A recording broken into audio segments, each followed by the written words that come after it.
Today, we're looking at 5 real mysteries from history that still feel wrong. Some of them have official explanations, some of them are still unsolved, but every single one has one detail that makes people stop and ask, how could that even happen?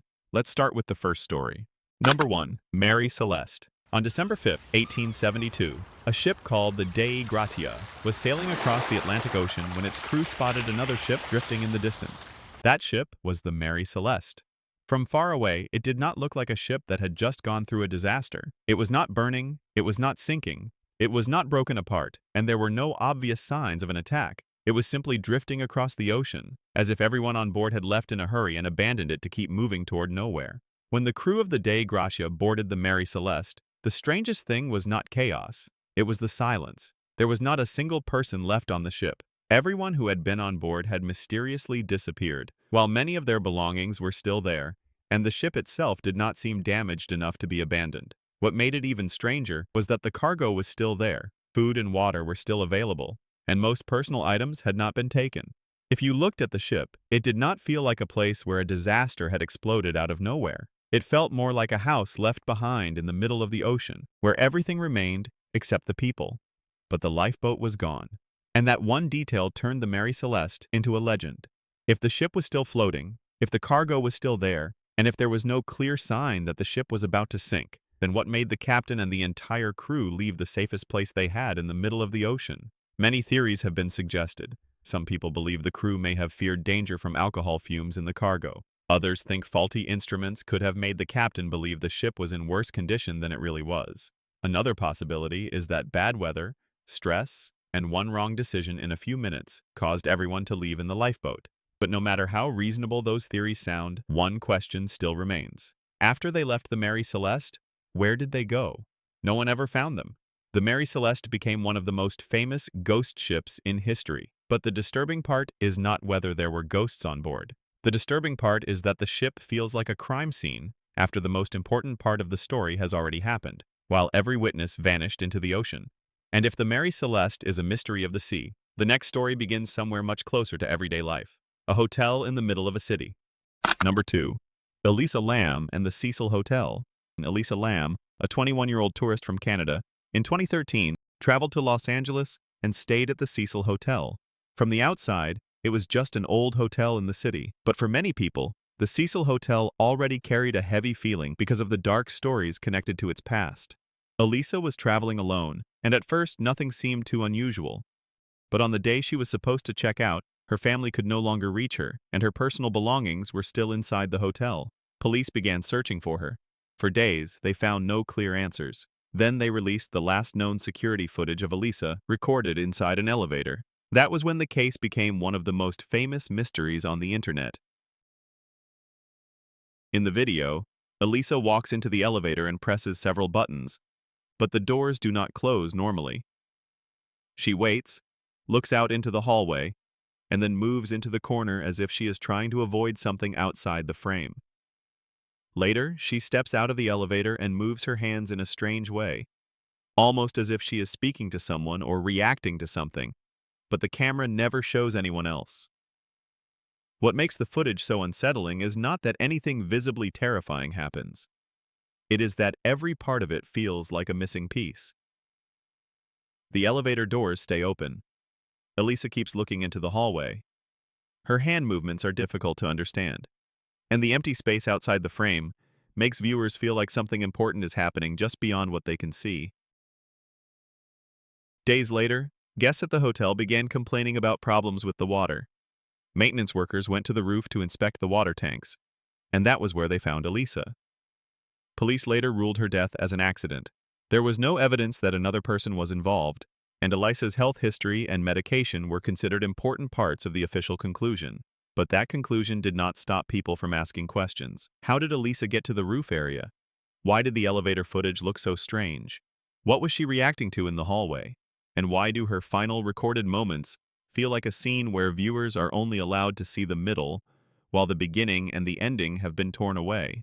Maybe it really was a tragic accident, but what makes this story stay in people's minds is not whether the hotel was haunted. It is the feeling that someone went through her final moments confused and alone, while the rest of the world only learned about it when it was already too late.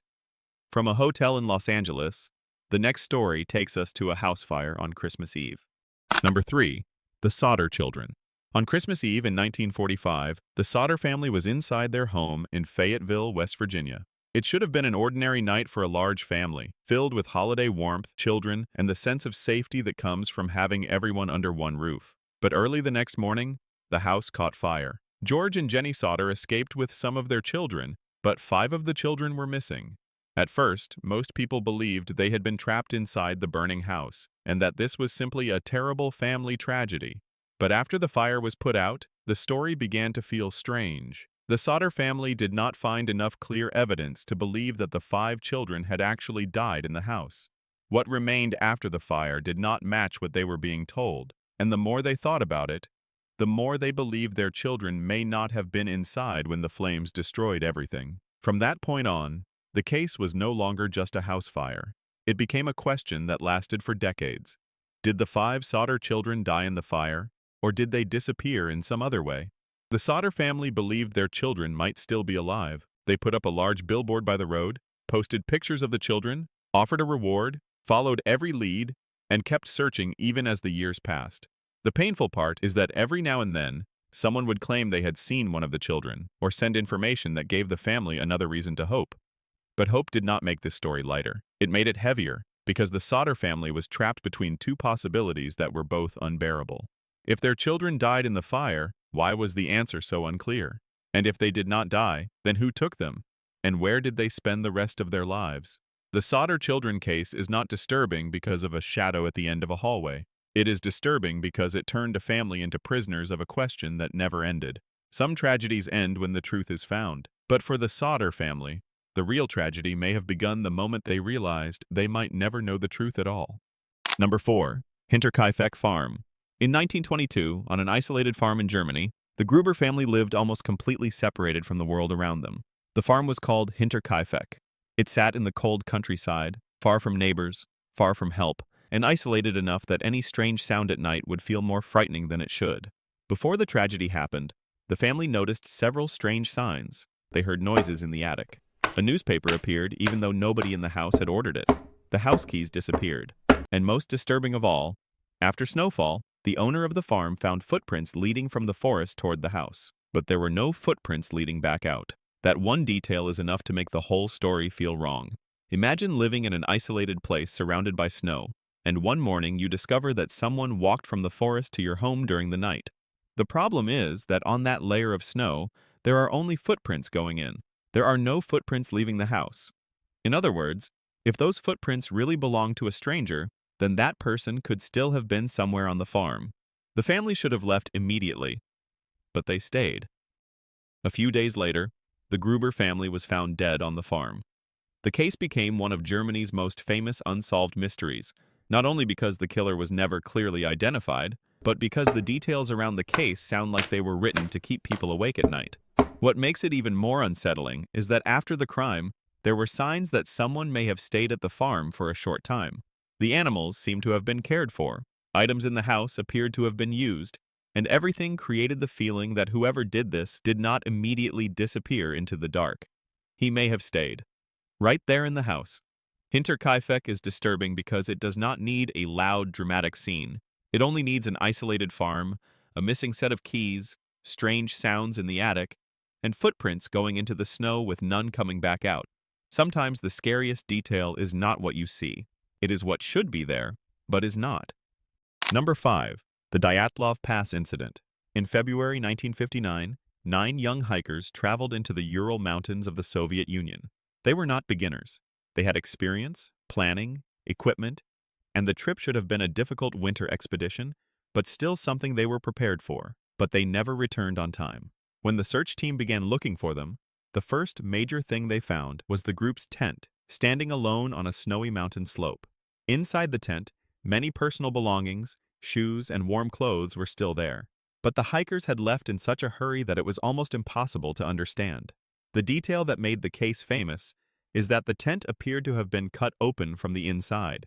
They did not simply open the entrance and walk out. They cut their way out. On a freezing night in the Soviet mountains, 9 experienced hikers left their only shelter without enough warm clothing.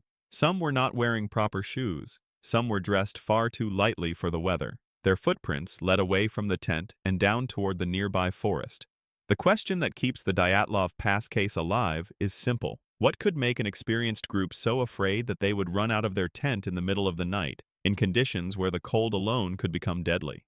For decades, people suggested all kinds of theories. It may have been a type of avalanche. It may have been powerful wind and terrain creating strange effects that caused panic. It may have been that the group misunderstood a danger in the dark and made the wrong decision in a few desperate minutes. There were also stranger theories, from military testing to ideas that have almost nothing to do with science anymore. Later investigations and studies leaned more toward the possibility that this was a tragedy caused by natural forces combined with extreme weather. And honestly, that explanation is far more reasonable than most supernatural theories. But what keeps Dyatlov Pass so haunting is not whether there was a monster. It is the image that is almost impossible to forget. A tent cut open from the inside, 9 people leaving the only safe place they had, and all of them walking into the darkness of a snowy mountain that would not forgive even one mistake. Maybe nothing mysterious was chasing them. Maybe it was only nature. Just wind, snow, darkness, and one wrong decision at the worst possible moment. But sometimes that is even scarier. Because if there were no monsters, no conspiracy, and no strange force behind it, then the story leaves us with one cold truth. People can prepare carefully, have experience, do almost everything right, and still be destroyed by a few wrong minutes in the wrong place. And that is what makes these mysteries so disturbing. Not ghosts, not monsters, just missing answers. Comment the real mystery you want next, and subscribe for the next strange story.